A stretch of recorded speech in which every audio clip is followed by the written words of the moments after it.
అన్న నమస్తే అన్న, ఏం పేరు నీ పేరు? నా పేరు యూసుఫ్. యూసఫ్. యూసుఫ్ ఇక్కడేనా తాండూరా? ఇక్కడనే ఏం చేస్తుంటారు మీరు? నాది వాటర్ ప్లాంట్ ఉంది. Water plant. ఇక్కడనే రాజకీయాల్లో. Water plant. ఓకే అన్న, ఏం లేదు, ఇప్పుడు ఎంపీ ఎలక్షన్స్ వస్తున్నాయి కదా, అవును. ఏంటి మరి ఏమనుకుంటున్నారు? ఎందుకంటే టీఆర్ఎస్, బీజేపీ, కాంగ్రెస్ మూడు పోటాపోటీగా ఫైట్ చేస్తున్నాయి ఇక్కడ. సో మరి ఇది చేవేళ నియోజకవర్గంలో ఈసారి ఏ పార్టీ గెలిచే అవకాశం ఉంది? కాంగ్రెస్. కాంగ్రెస్. ఎందుకు కారణం? రంజిత్ సార్ ఇప్పుడు ఇంతకు ముందు అంటే టీఆర్ఎస్ లీడర్ పని చేసిండు, వాళ్ళ రంజిత్ పేరు ఉంది. రంజిత్ గారు రంజిత్ రెడ్డి, వాళ్ళ పేరు ఉంది. ఇప్పటికి ఆయన గిట్ట వస్తాడని నమ్మకం ఉండదు. నమ్మకం. ఓకే. సో బీజేపీ గట్టిగా ఏం లేదా? అంతా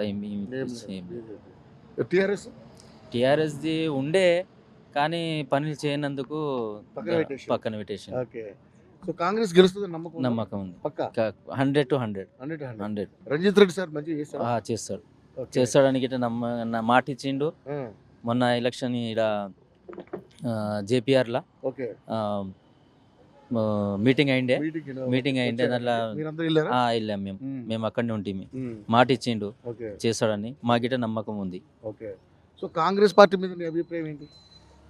అంటే ఒపీనియన్ కాంగ్రెస్ పార్టీ మీద అంటే ఏంటి? పార్టీ ఎలాంటిది? చాలా మంచి పార్టీ. చాలా కాలం నుంచి పార్టీ ఉంది అది, కాంగ్రెస్ పార్టీ. ఇప్పుడు కాలేదు పార్టీ అది.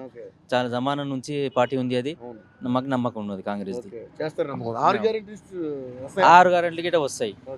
అవి గిట్ట వస్తాయని నమ్మకం ఉంది. ఆడవాళ్ళు బస్సు ఫ్రీ ఉంది అని వాళ్ళకు ఖుషి ఉంది. గ్యాస్ది కానీ కరెంట్ది కానీ, బట్ అవి గ్యాస్ ఇక పింఛన్ కానీ అన్నీ ఇస్తారని మా రేవంత్ రెడ్డి సార్ ఇస్తారని అన్నకి నమ్మకం ఉండదు. ఎంత రావచ్చు రంజిత్ రెడ్డి గారికి మెజారిటీ? 40-45 వరకు రావచ్చు. ఓన్లీ మీ తాండూరు వరకే అంటే చేవేళ్ళ వస్తుంది. మరి 17 స్థానాలు కదా ఎంపీలు, ఎన్ని గెలుచుకోవచ్చు? కాంగ్రెస్ 15 వరకు వస్తాయి. 15 వరకు పక్కా. పక్కా. Thank you so much.